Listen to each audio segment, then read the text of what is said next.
episode 1 of Sense8, there's a sex scene between Nomi and Neats. Yeah. I forget her. Amanita. Yeah. She's a wonderful character.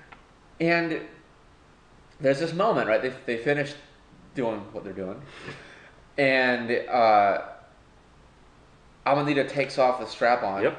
And she throws it on the ground. Very noticeable. And we're treated to a close-up, like one of those close-ups you get in a Star Wars movie when the lightsaber goes flying off in one direction, like George would always cut to, here's the lightsaber flying. Yeah.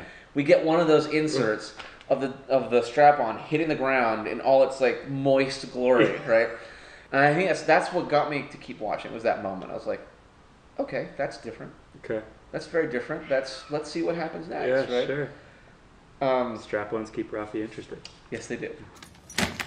Hey guys, it's Rafa. I'm here with my friend Eric Glover, who we go way back. We met each other in college, but he's a very talented screenwriter, and he's out in LA for a very brief time because you... I won in sci-fi for 2016's Final Draft Big Break Screenwriting Contest. First place, right? First place, yes. Very talented young man, and also an all-around good dude. Today we're going to be discussing Sense8, which, if you don't know, is the latest work by the Wachowskis. It's a Netflix, I want to say it's a Netflix science fiction show, which doesn't encapsulate it entirely. It's kind of all over the place. But the second season premieres on May 5th. What comes to mind to you when you think of Sense8? What's the first thing that kind of jumps at you? Color. I think of how ridiculously saturated everything looks. Yeah. And I think of how that's something that happened post Speed Racer, and that's like marked kind of like a new visual era for the Wachowskis for me. The Matrix, I think by intention, is a lot more grayed out and greened out, right? Just because of the plot itself. It right. kind of requires not having as much color. But Sense8, I kind of drool over the introduction, over the opening credits, that is. Every time I look at it, it's just a vibrant world, and probably speaks to the kind of attitude the directors have going into the show in terms of what they want us to think of the world too. It's a very optimistic outlook that they are bringing to the table. I think it's in keeping with the themes of the show, with just kind of giving you a sensory overload. I think one of the other hallmarks of it is the use of slow motion, which is just pervasive in the show. Like I think at least half of every episode is slow motion shots, and they're gorgeous. And I think probably for a lot of viewers might be a little much, but for me it works. There's something about this show that I can't quite figure out why it is that I really love it so much. And I think stylistically, Sense8 is kind of everything the Wachowskis want to do all in one package. They kind of get away with making every kind of movie they can in this show, right? And the list of genres that they touch upon. I mean, you've got obviously there's the overarching sci-fi thing, the hook, the gimmick of everyone. These 8 people are in this cluster of sensation. They can share each other's feelings and emotions and thoughts and all that. But within that, you've got these characters like Lito in Mexico. You've got a Mexican soap opera drama going on there. It's kind of meta because he's also a soap opera star in a kind of soap opera story.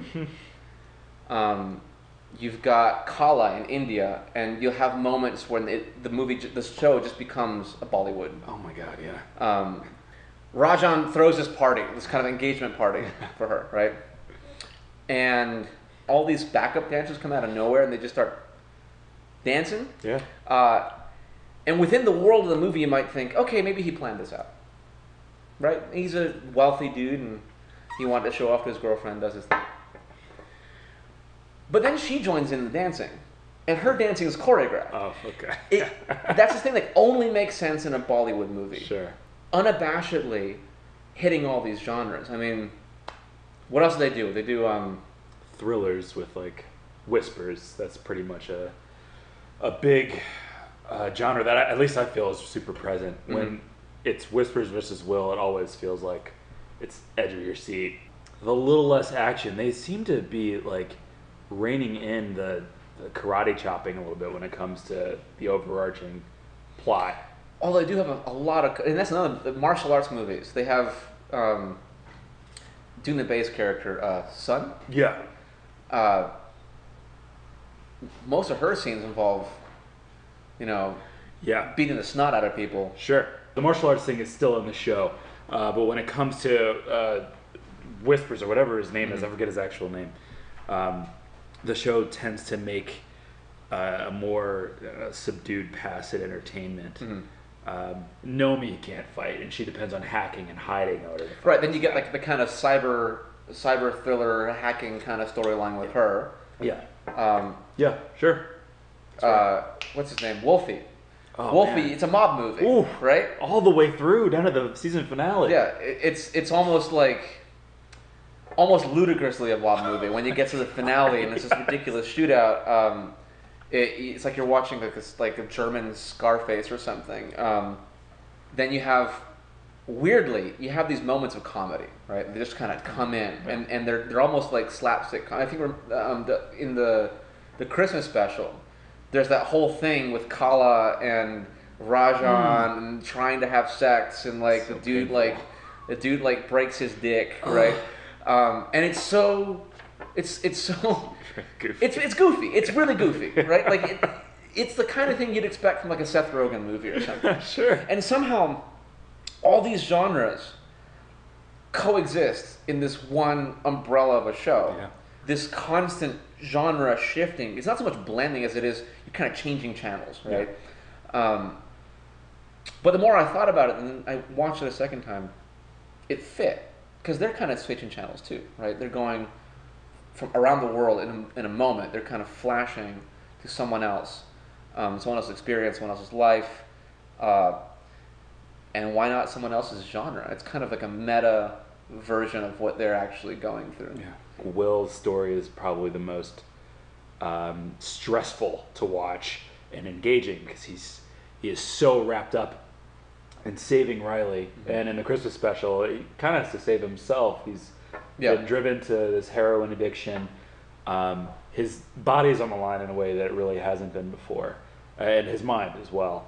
There's an overarching mystery for him too. There seems to be some like childhood experience. They never really touch upon that, right?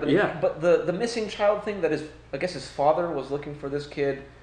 And Will, when he was a kid, kind of came across this kid, and the kid might be a sensei. But they don't really talk about it much. I guess that's what season 2 might be about. I hope so.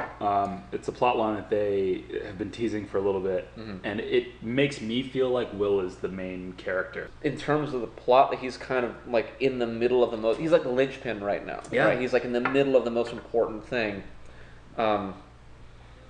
But I would still hesitate to call him a protagonist, like a main character, just because it's such an ensemble cast. Yeah. And I think the one that I like the most is the soap opera, the Mexican telenovela. You like Lido and his story. I love Lido. Yeah. Because it's so melodramatic and soap opera. I grew up watching that shit, right? Because that's all my family used to watch is soap operas on the Spanish language channel, and they get it right. The ridiculous titles, the absurd melodrama. I think it's very lovingly rendered.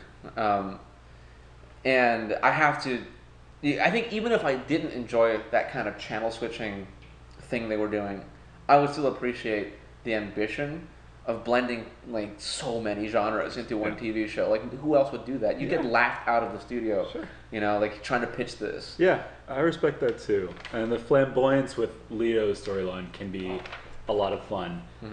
There was a moment where he walks into a bar after having lost his boyfriend, but like intending to both get his boyfriend back and rescue Danielle from harm. He kisses a bartender, and right before that, he's just it's like a saloon doors opening, right? Like, he opens it, like a light, super bright behind him, slow motion, and the shit he says to that bartender too. Like he makes out with him, and he's like, "These are stolen keys," right? And it's just like, oh my god, it's exactly what you'd be watching if a soap opera like that was translated in English. Yeah. But there's never any sense to me of like that there's any cynicism in it at all. Like it's so. What amazes me is that the Wachowskis wanted to cover so many global genres, that they went around the world shooting this, and tried their best to really capture the spirit of the place and the people, but also their media. There's definitely a sense of a passion project when you watch this show, for better or for worse. Mm-hmm. I've had some frustrations with like pacing and like lack of story for Sure. the first 8 episodes. Sure. But after that, it was very clear how much like mythology and thought had been really packed into how they approached the story. So yeah, I mean, I respect their ambition too. Sometimes it comes off in a wobbly way. I think I have like mixed opinions about their movies in general, but their intentions are always awesome. So do you think that their ambition is better suited for a longer format like television, where it's allowed to breathe a little more than maybe they're trying to cram too much into their movies? That is a good question. I'm a little bit in the middle. I feel like with Cloud Atlas, it obviously ran the risk of having too much in one film, and sometimes I feel that Sense8 underutilizes The time they have. the time that they have, for sure. Just kind of grinds gears a little bit. Yes, they are much more concerned with character than story, at least in the first half of Sense8 for me. Which is funny given all the criticisms of the Matrix sequels, right? That it doesn't have enough story? No, that doesn't have enough character. Oh, okay, gotcha. You know, that no one really cares about these new characters sure. because there's not enough done with them. I feel like I really know the Sense8 characters pretty much in and out at this point, which is a testament to how well the story is written for character versus story. Right. But with a show about a very unique superpower being displayed, I expected that power and its and the conspiracy that came along with it to be a lot more front and center. It's very much in the background, right? Yeah. I had to find myself watching Sense8 for different reasons. I was hearing from like a friend, like, it's good, like, please just keep pushing through. But now the reason I'm watching it, I think, has more to do with the fact that the Wachowskis simply love empathy. And they love showing us a world in which empathy is really, really important. If you don't have empathy, you are a villain on this show. I could use more series like that in general, and I'm glad that exists in the show as is. Yeah, I think in a landscape where prestige television is largely characterized by cynicism, where like a large roster of anti-heroes, right? That in order to be a protagonist in a show like this, you have to be like Walter White. You have to be someone who, maybe not the extreme of Walter White because he goes full evil, but still someone who has enough darkness in them that you struggle to root for them sometimes. Like Don Draper, for example. Sure. Like Don Draper, I think is a perfect example. He's very charismatic. He's very interesting. When he's delivering a pitch, it's just like you're captivated, right? When he's trying to be a human being, oh my God, you know, like he's incredibly frustrating and at times vile, right? It's really refreshing to watch a show that doesn't really have that luxuriates in people connecting with each other. I mean, and here's another genre they kind of touch upon, almost like pornographic, or like, you know, the orgies, man. These orgies are like 2 minutes long, 3 minutes long. They're long and they're beautiful in a way that's you wouldn't expect an orgy to be. Yeah. It doesn't feel as sexual as like you'd think it would. Yeah, it's odd to say that an orgy genuinely serves a show's themes here.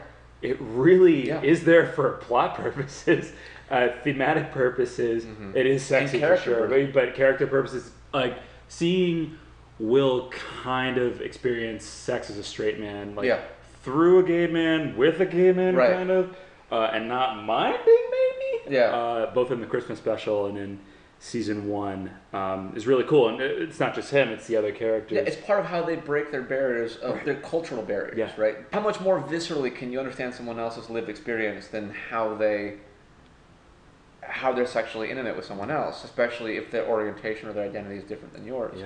and you have this incredible mishmash of different. I mean, you've got a trans woman, uh, you've got a gay man, you've got people who haven't had sex before, like Kala. Yeah. You've got and all of that just kind of melding together into like a. You know what it reminds me of actually?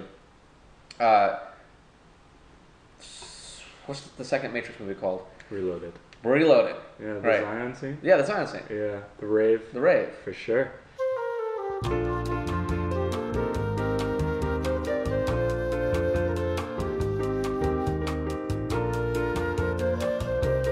They have a thing for that, don't they? I guess you're right. That a bunch of bodies moving in unison, like they kind of create a single body. Yeah. I remember watching that scene when I was a kid and thinking that it distracted from the plot. It goes on for a while. It does. It really does. I think what was happening there was that we were supposed to be appreciating a celebration of humanity. Yeah. And I think Neo and Trinity are having sex during it. So they maybe, are too, yeah. Right.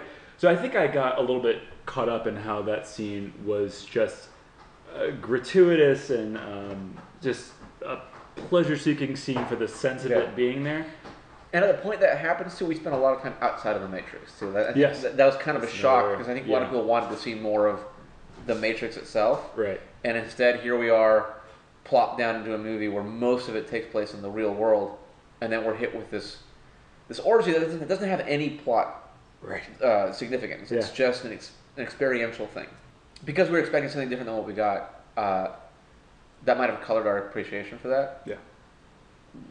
Rewatching those movies now, that's one of the scenes I actually like more out of the sequels. There's a lot of forgettable shit in those sequels. Let's be honest. Let's be real. But I do like that because of its symbolism, right? And for the fact that the orgy is like mostly people of color, dude, right? It's like this. Sells me on it now. It's like this ocean of non-white people. Yeah. Which, how often do you see that? You can't take that for granted. Honestly. No, you really don't see that very often. Yeah. The Wachowskis are all right with people of color, man. They are. They've definitely made their effort to include diverse casts. I think that's definitely true of the Matrix movies. Clearly true of Sense8. Yeah. Also, to a certain extent, true of Cloud Atlas, but which is complicated. We'll get to that in a moment. Yeah. Because there is a lot to say about that. Perhaps not Speed Racer. No, I think Speed Racer. It's been a long time. I've seen it once. Yeah. But that's predominantly white cast, right? It's just it's like John Goodman and Susan Sarandon and Emil Hirsch, yeah. Christina Ricci, off of a Japanese anime. Yeah. So let's talk about what the show is trying to tell us, right? I mean, this is not just a gimmick. It's not just a reason for entertainment. I think Sense8 clearly has a vision. It's expressing a sort of, I guess you could say like a philosophical or political mission statement. It might be both. And to me, it's very clearly about diversity. It's clearly about tolerance and understanding each other through the most empathetic vehicle possible, which is literally seeing the world through someone else's eyes and experiencing what they feel. I remember the first moment I felt the kind of appreciation you're talking about for its philosophical, political angle on humanity. It was an earlier episode. It was when Will was speaking to Nomi's mother on the phone, and Nomi's mother refers to her as Michael repeatedly. Mm-hmm. And Will doesn't put up a fight. He's not a very antagonistic, argumentative character. But he cannot get off the phone with her without saying her name is Nomi. Yeah. I don't know if he necessarily understood trans issues before he had this Sense8 awakening. Right. But he stuck up for this stranger who he had to be able to empathize with because of this gift. I thought that was really touching. It's a very simple moment. It had no plot significance necessarily. But it stands out. Yeah, and it's kind of indicative of where that show seems to be going. I wish in the real world we did a better job at trying to put ourselves in other people's shoes, and this is absolute wish fulfillment. It's just it's a fantasy. It's a great fantasy. It's a relief to watch this show sometimes, seeing that these people from such disparate worlds are able to not only empathize with each other, but give a shit after feeling what these strangers have gone through. It's really quite beautiful. Yeah, absolutely. I mean, we're both minorities. For me, just seeing the existence of Leto and his story, and that he's a gay man in Mexico, Cool. And the kind of relationship he ends up developing with Hernando and Danny. I mean, like, to me that was very refreshing. It felt included, which I don't often feel when I'm watching a Hollywood movie. So yeah, I think definitely it is obviously wish fulfillment. There's no way we can get anybody to literally see through someone else's eyes and feel what they feel to understand. We have the work required to do that is so much harder than simply waking up one day and I'm in London drinking English tea, right? That being said, I think it's interesting to look at this show as a progression from something like Cloud Atlas.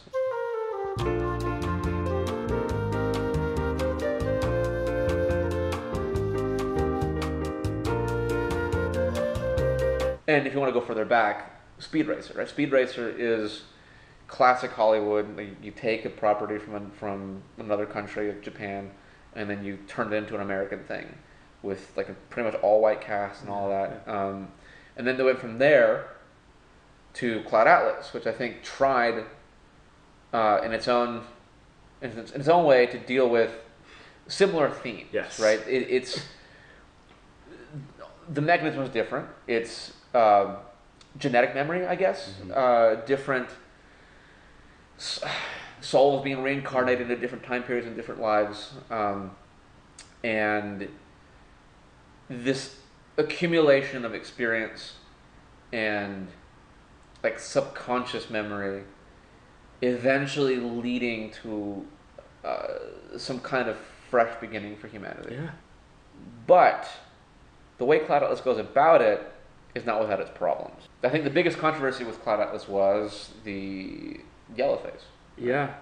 It's just hard not to see, no matter how much you want to enjoy the movie, no matter how much you don't want to give into this idea that like you're being politically correct or something. It's just you're looking at a white man playing an Asian man. His eyebrows are arched, his eyes are slanted. Yeah, it's clearly makeup. You can't. You can't get past it. And the movie's ambitions are very kind-hearted. They're very generous. Like Sense8, it asks us to give a shit about each other, be compassionate. Cruelty is the ultimate villainy in this film. And the yellow face is done lovingly. There's an Asian hero who fucking kicks ass in this movie, trying to liberate a woman from slavery, essentially. On paper, or perhaps in the novel, it's a little easier to take because Jim Sturgis isn't playing anyone in the novel. It's just an Asian man. But in this movie, it's just the practicality visually isn't there. It's really difficult for me, as someone who is not an Asian person, to even look at this stuff. If I had such a visceral reaction to it, I can't imagine what it's like to be someone of that group, seeing themselves represented in such a especially way. I mean, I don't know how people in like in Japan or China would react to it, but certainly Asian Americans who have since their history in this country have been subjected to all sorts of racially charged imagery, and yellowface certainly is one of them. Seeing famous white actors putting on atrocious, like not even trying Asian makeup, right? Like John Wayne and Genghis Khan, or the classic Mickey Rooney and Tiffany's, which is, I mean, it's like the buck teeth and all that. It's horrible, right? It's undeniably horrible. So I think for a community that has been American for a long time, constantly subjected to this kind of imagery, I would imagine it's very difficult for them to look at a movie like Cloud Atlas and feel the love that was, I think, clearly intended. But to be fair, I think that the Wachowskis really were trying to communicate these ideas of diversity and empathy, and that we're all human, right? Yeah, that part's great. But I think in doing so, I think part of the reason why they ended up, well, first of all, there's a practical concern. I mean, you think of it as a novel. There's no need to delineate which soul is in which body at which time, because you can just describe it. It's fine. It's so and so, right? In a movie, if you didn't have the same actor playing these characters in different time periods, how are you going to know? You don't. Right? I've given this some thought, and I can't really. The only thing I could think of was that little birthmark they have. Was that they'd all have a different kind of birthmark, Right.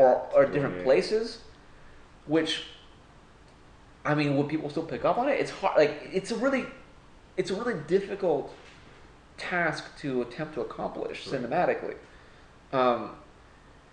However, the difficulty of the task, I don't think excuses the technique they ended up using, because I think they were clearly aware enough of what they were doing, just because they avoided blackface. Exactly.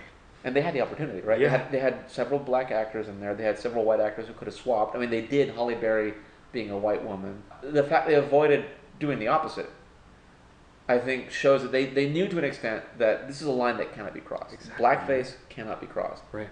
For some reason, yellowface was. It's the last permissible thing to do, according to the Wachowskis in this movie. I guess so. Yeah. They probably wouldn't put it that way themselves, of course, but it is a little weird. It's a strange double standard. Yeah. And the next logical step from, well, blackface is wrong, is, well, then what are we doing with Jim Sturgis playing this Asian revolutionary? Right. And he's not the only one. And you got, I think Hugh Grant plays the porno shop, nasty the brothel guy. And there's a couple others, I think, too. Hugo Weaving. Yeah. And I forget his name, but the guy who was the archivist also in. Yeah, right. So it's not just they did it a lot, real hard. Yeah, they went all in, right? Which is astounding. And I mean, obviously the counter argument you always hear to this is, but they had the Asian characters playing white people. Doesn't that make it equal? And I'm sorry for any of you out there who thinks this conversation is becoming too PC, but the fact of the matter is it's not equal, because this is a predominantly white country. It's a country that doesn't have a history of oppression against whites at all, but specifically, most relevantly, in their media. White people have never been subjected to that, and there is no history of that in Hollywood. There is no oppressive history to that. So, while having Duna Bay become a redheaded, freckled white woman is pretty harmless, doing the opposite is just playing into a very hurtful thing. And also, I think it's also related to the politics of colorblindness, right? This idea that these two things are equal has to come from an idea that this is a way to make us see that we're all just humans. If we can just remove the constructs of race that oppress us, we'd see each other as regular human beings, right? Yeah. And I think there is some truth to that, but at the same time, you have to acknowledge our identities first. Exactly. And elevate them and treat them as equals before you can remove the barriers. The barriers are alluded to. The systematic oppression of people is alluded to in this movie. The slavery plotline ends with Jim Sturgis' character saying, "I want to become an abolitionist," and his wife joins in with him. They face some opposition from the father/father-in-law, but there's a very clear moment where we come to understand that the work isn't done just because this guy, this white man who was kind of okay with slavery just being in the background. Yeah. Just because he came to a realization about slavery being wrong didn't mean that his work ended. He had a lot more to do. And I thought that was a really nice touch, because this movie was about like race being a construct pretty much. Right. But this character, or through this character, we see that it's a little bit more than that. It's something that can concretely affect people's lives, even if it is a construct. Yeah, which it is. It's still something that results in direct, harsh, violent, systematic oppression. Yeah. And it can't be hand-waved just because we made up a race, right? So given that the movie was so sensitive to what race can become in all of its silly, stupid, and insidious forms, I would have expected the Wachowskis to be like, Yellowface, this is born out of some bullshit. Yeah. And we need to handle this in the most gentle way possible. Or consider not making this movie if we can't find a way around. Yeah, if you can't find a mechanism to show these are the same souls going from time period to time, different body, then maybe it's inherently unfilmable in a kind way. Yeah. Our identities as being African American or Afro-Cuban or Afro-Latino or Asian American or whatever, those are all very distinct cultures that inform us, that give us the diversity that we experience in the world, just even in our food or what have you. Like it's important to acknowledge that and not see any of it as better or worse. But once you do that, then you can get to the point where you can start ignoring race and just start seeing culture. But you can't do that unless you've first done the work to undo the meanings of those constructs in your head. But anyway, so Cloud Atlas, I think clearly is very problematic in its presentation of race and in the tropes it plays into with that. But then you have Sense8. And Sense8, to me, is like a major corrective step. It still has the same themes, right? It's still talking about overcoming these constructs that separate us. Yeah. And it's not just race. It's political constructs, it's gender constructs, like all these things that you started seeing as far back as The Matrix, right? The whole red pill, blue pill thing, seeing the world as the way it is, and making the effort to, with your mind, overcome your own mental barriers and all that. A lot of that, which was placed upon you by society or The Matrix, yes. Right? That in a way that the Wachowskis are still fighting The Matrix, right? Yeah. That Sense8 is still fighting The Matrix, right? The Matrix of Michael versus Nomi Marks, right? Yes. But the key difference to me is that they avoided doing any kind of horrifically insensitive things just because they came up with a different gimmick, right? Yeah, much more suited to what they have to say. Right, which is literally just seeing through someone else's eyes. Yeah. And that's all you need. Like, they don't need to wear someone else's face. And Cloud Atlas kind of, by doing that, Yellowface also is playing into the kind of the erasure of people. Sense8 does not erase. Sense8 elevates. Yeah. And it goes through incredible lengths to do that. Like, astounding lengths. I could not believe that they actually globetrotted to do this. And I read up a little bit on how they were doing it, and like some of these actors were saying, yeah, one day I was in Korea, the next day I was in London, then the next day I came back to Korea to do reshoots. Like, they were just throwing them across the world. So the show goes through great lengths to root these individual stories in who they are.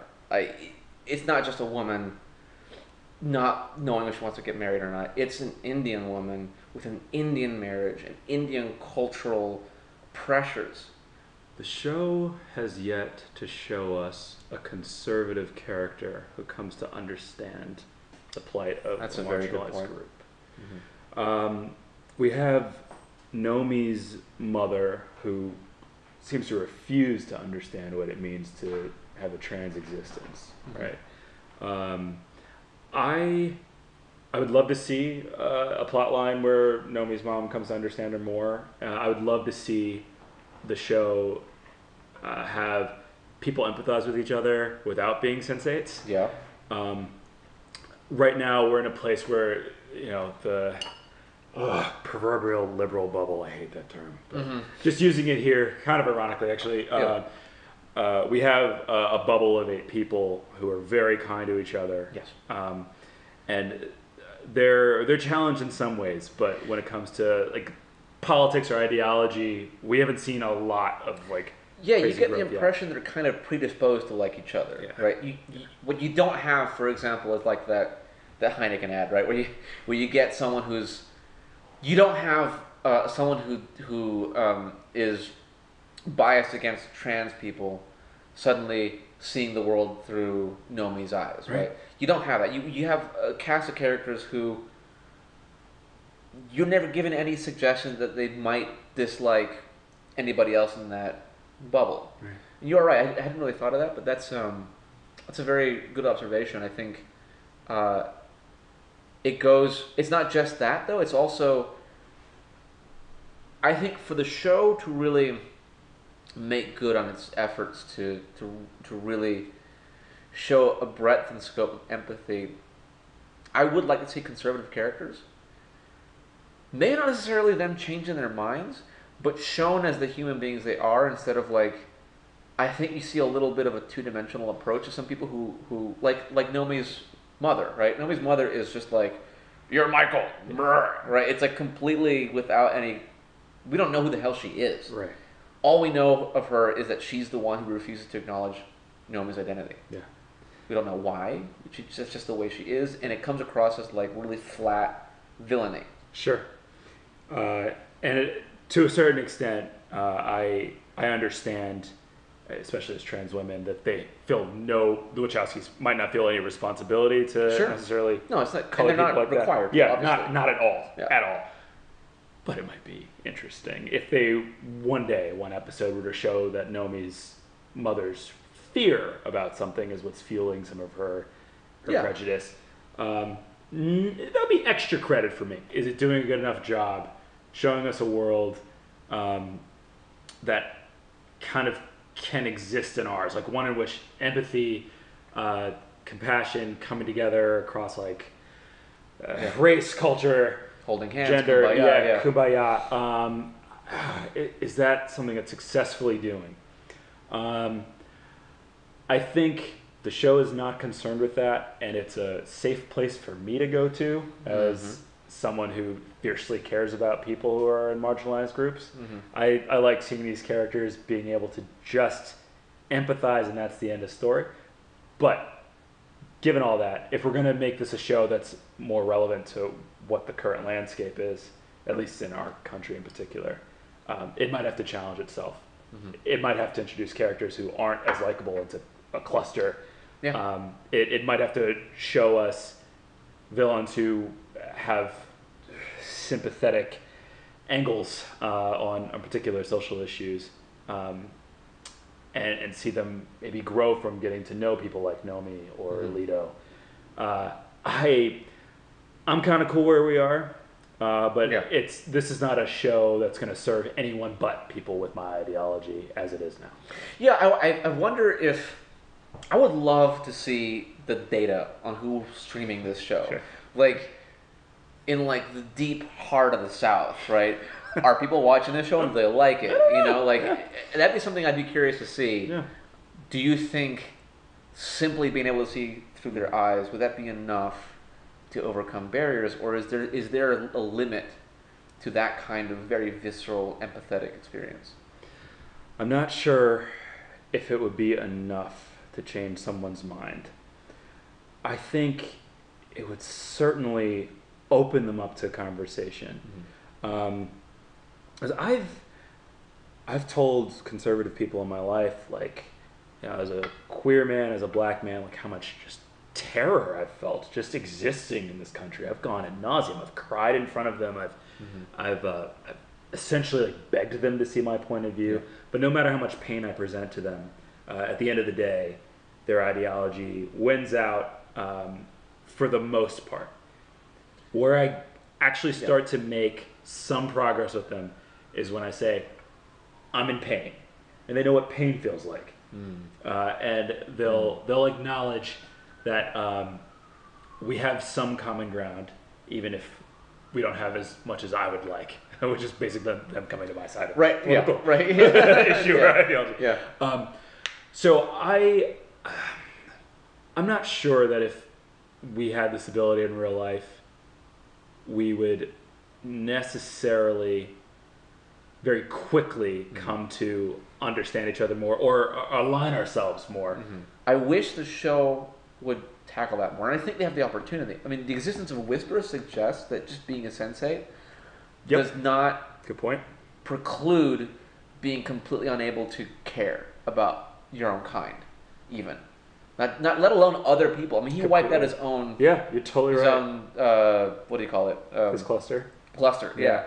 I would like to see, so for season 2, I would like to see some more of that.